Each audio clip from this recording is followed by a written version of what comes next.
while I was sitting here, I received a text to inform me that 120 of our brothers and sisters in Glasgow have just occupied the BBC, have blocked themselves into the studio,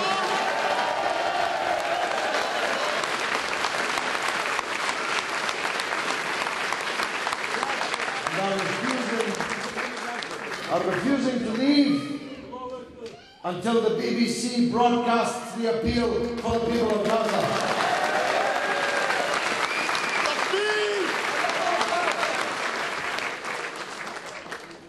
We wish them every success and hope that they don't have to stay long, because the quality of the coffee in the BBC is very poor, let me tell you, although that's from long memory, because in the 22 days of this aggression, the BBC never interviewed me once. The Bush and Blair Corporation, which became the bloody biased corporation, which says it can't broadcast the appeal for Gaza because it would prejudice its impartiality, whilst it paraded these suited savages, these apologists for mass murder, Regev and the other military officers of Israel, on our news every night for the last 22 days. They want to tell us about impartiality. Let me tell them something. When Alan Johnson, the BBC journalist, was kidnapped by criminals in Gaza, it was Hamas who rescued him and risked their own lives to rescue him from the incarceration. The BBC thanked Ismail Haniyeh, the Prime Minister of Palestine, and the people, the Palestinian police, who risked their lives to rescue the BBC journalist, while the BBC showed the film of those same Palestinian police being murdered by the Israeli Air Force and called them terrorist Hamas militants. And now, in the winter of their hardship, the Palestinian people standing in rags, in ruins, hungry and cold, 61,000 families without homes, thousands of children dead or orphaned.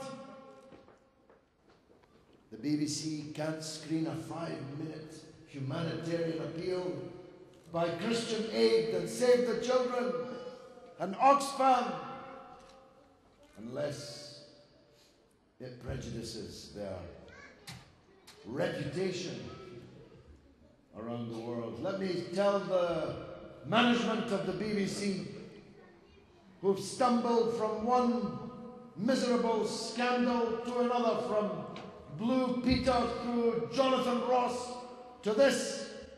It's you who have destroyed the reputation of the BBC, and you who have damaged our country's reputation around the world. And not to put too fine a point on it, the next time an Alan Johnson is kidnapped, which Muslim militant's going to risk his life to save them? The BBC have endangered their own journalists by their reckless partiality towards Israel in this conflict.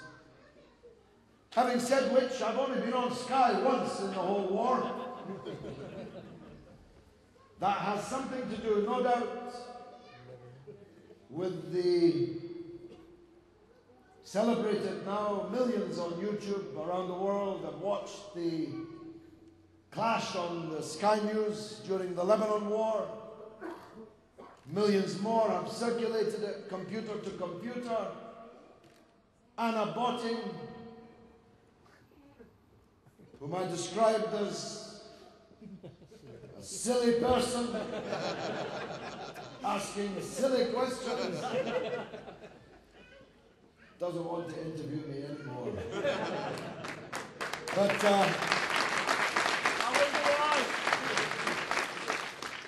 subhanAllah, there is some change in the media market. Now you can dial on your Sky 515 and watch Press TV bringing you the truth from Palestine and from Iraq and from around the world. If you go to 514, turn the volume down because the commentary is not as good. You'll get wonderful, truthful images on your screen. The days when Murdoch and the BBC could keep us in the dark are over for good. MashaAllah. They're over for good as a result of these breakthroughs. And what images they have been. Everyone in this room at least, though alas, not everyone in our country, have seen the little babies and children who were amongst the 400 small children who were murdered as Hamas militants, according to the BBC, by Israel these last weeks. Everyone's seen the father kissing his baby goodbye. Everyone's seen the little child charred, almost unrecognizable as a human being, who was being eaten by the dogs in the ruins of Gaza because Israel would not allow the ambulance men to recover her body. Everyone has heard about Zaytuna on the edge of Gaza City, where Israel flattened the apartment blocks and everyone in them and refused for 4 days and nights the International Committee of the Red Cross permission to go and collect the dead and check for any who might have survived. And after 4 days, when the Red Cross arrived, they found 2 small babies starved to death, suckling on the toes of their dead mothers in Gaza. But the BBC didn't show that or tell us that. We only have the Red Cross's word for that.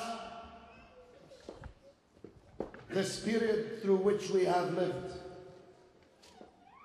is one of the most brazen, bloody blitzkriegs that the world has seen in modern times. And it's unique in many respects. Here's just one of them. As Bernard Falk, the United Nations Chief Rapporteur on Human Rights, pointed out, this is the only conflict in history where the victims were locked into the war zone, where becoming a refugee, fleeing the fighting, running to safety was not an option, because the people who were doing the bombing had taken care to lock the only 2 gates before they did so, leaving the people sitting ducks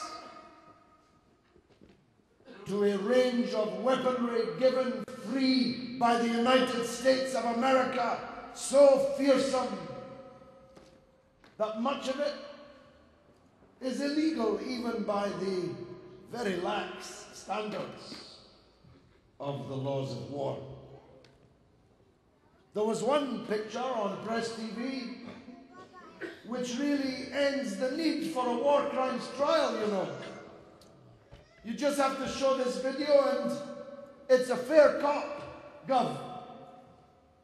It's a picture of a United Nations compound full of refugees with scores of trails of white phosphorus gas crisscrossing the picture.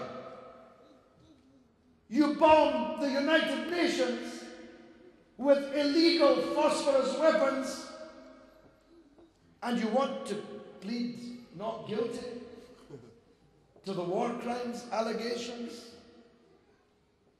Israel has moved quickly to deal with these war crimes allegations. What have they done? Have they arrested the alleged perpetrators? Suspended them maybe? No.